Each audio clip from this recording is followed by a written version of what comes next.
Bismillahirrahmanirrahim. Assalamualaikum warahmatullahi wabarakatuh. Puji syukur marilah kehadirat Allah Subhanahu wa taala yang telah melimpahkan rahmat, taufik serta hidayahnya sehingga kita bisa presentasi hasil makalah yang kami diskusikan. Sholawat serta salam marilah kita tercurahkan kepada junjungan kita Nabi Agung Nabi besar Muhammad Shallallahu Alaihi Wasallam. Kami dari kelompok 4 ingin mempresentasikan hasil diskusi kami yang beranggotakan saya Arin Listianti NIM 101190016, Alfian Firnanda NIM 101190009 dan Dea Ananda Putri NIM 101190025. Selama presentasi ini diharapkan teman-teman untuk memperhatikannya. Jika ada yang belum paham, maka bisa ditanyakan di akhir presentasi. Presentasi kali ini yaitu dengan judul Mahkamah Agung. Ruang lingkup dan definisi Mahkamah Agung. Mahkamah Agung Republik Indonesia merupakan salah satu lembaga tinggi negara dalam sistem ketatanegaraan Indonesia, serta membawahi badan peradilan dalam lingkungan peradilan umum. Akan dijelaskan beberapa topik bahasan terkait dengan definisi Mahkamah Agung, kedudukan serta tugas dan fungsi Mahkamah Agung. Yang pertama yaitu pengertian Mahkamah Agung. Mahkamah Agung adalah lembaga tertinggi dalam sistem ketatanegaraan Indonesia yang merupakan pemegang kekuasaan kehakiman bersama-sama dengan Mahkamah Konstitusi. Mahkamah Agung yang merupakan pemegang kekuasaan kehakiman bersama-sama dengan Mahkamah Konstitusi dan bebas dari pengaruh cabang-cabang kekuasaan lainnya. Mahkamah Agung adalah lembaga tertinggi dalam sistem ketatanegaraan Indonesia yang merupakan pemegang kekuasaan kehakiman.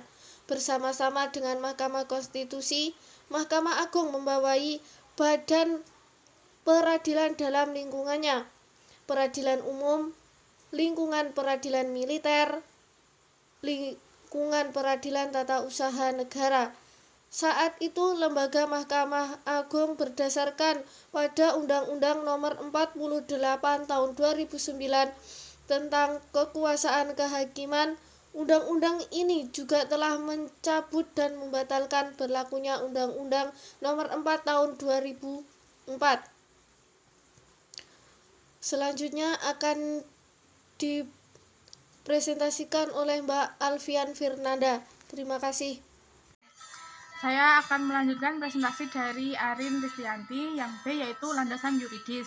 Secara jurisprudensi mengenai pasal 70 Undang-Undang Nomor 13 Tahun 1965, menurut Mahkamah Agung, ketentuan-ketentuan mengenai wewenang Mahkamah Agung yang disebutkan dalam Undang-Undang Nomor 13 Tahun 1965 dan dalam Undang-Undang Mahkamah Agung Nomor 1 Tahun 1950. Landasan yuridis yang pertama adalah kewenangan menurut Undang-Undang 1945 untuk mengadili tingkat kasasi. Yang kedua, tugas dan wewenang menurut undang-undang yang mengaturnya. Yang ketiga, penolakan hakim, pencalonan hakim. Yang keempat, jumlah hakim. Yang kelima, cabang kekuasaan kehakiman. Yang keenam, sifat putusan Mahkamah Agung. Yang selanjutnya yaitu struktur kelembagaan Mahkamah Agung. Yang pertama, pemimpin, terdiri atas seorang ketua, 2 wakil ketua, dan beberapa orang ketua muda. Yang kedua adalah hakim anggota, terdapat hakim agung sebanyak maksimal 60 orang. Yang ketiga, kepaniteraan. Yang keempat, sekretariat. Yang kelima, pengadilan tingkat banding. Yang keenam, pengadilan tingkat pertama. Jadi pengertian semua itu sudah ada di dalam makalah, silahkan kalian baca sendiri. Saya hanya menyampaikan secara garis besarnya. Saya Dea Ananda Putri akan melanjutkan materi selanjutnya, yaitu wewenang dan kompetensi Mahkamah Agung. Penyelenggaraan kekuasaan kehakiman diserahkan kepada badan-badan peradilan yang ditetapkan dengan undang-undang dengan tugas pokok untuk menerima, memeriksa, mengadili, dan menyelesaikan setiap perkara yang diajukan kepadanya. Sejalan dengan tugas pokok tersebut, maka pengadilan tidak boleh menolak untuk memeriksa dan mengadili suatu perkara yang diajukan dengan dalil bahwa hukum tidak atau kurang jelas. Hal ini berarti pengadilan wajib untuk memeriksa dan mengadili suatu perkara tersebut. Dengan jurisprudensi mengenai pasal 70 Undang-Undang Nomor 13 Tahun 1965, menurut Mahkamah Agung, ketentuan-ketentuan mengenai wewenang Mahkamah Agung yang disebutkan dalam Undang-Undang Nomor 13 Tahun 1965 dan dalam Undang-Undang Mahkamah Agung Nomor 1 Tahun 1950 sepanjang tidak bertentangan dengan Undang-Undang Nomor 14 Tahun 1970 tentang ketentuan-ketentuan pokok kekuasaan kehakiman pada waktu ini masihlah berlaku. Maka, menurut Undang-Undang Nomor 14 Tahun 1970, Undang-Undang Nomor 13 Tahun 1965, dan Undang-Undang Nomor 1 Tahun 1950, wewenang-wewenang yang ada pada Mahkamah Agung sebagai berikut. 1. Wewenang untuk mengadili, yaitu mengadili terhadap permohonan kasasi, mengadili terhadap sengketa-sengketa yurisdikasi, mengadili terhadap tingkat banding. Yang kedua, wewenang untuk memberi nasihat, di mana Mahkamah Agung dapat memberikan pertimbangan-pertimbangan dalam bidang hukum sebagai termuat dalam Tab MPR Nomor 4 MPR tahun 1973 Pasal 11, sebagai termuat dalam Undang-Undang Nomor 13 Tahun 1965 Pasal 53. Yang ketiga, wewenang untuk melakukan pengawasan. Pengawasan terhadap badan-badan pengadilan, pengawasan terhadap badan-badan atau lembaga-lembaga bukan pengadilan.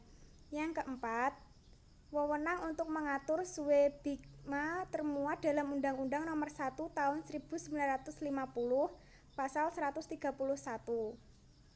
Inilah yang mengenai wewenang Mahkamah Agung yang bersifat ke dalam antara lain melalui Surat Edaran Mahkamah Agung sebagai peradilan negara tertinggi. Surat Edaran Mahkamah Agung Republik Indonesia dimaksud untuk mengisi kekurangan dan kekosongan hukum yang kadang-kadang dialami dalam praktek pengadilan.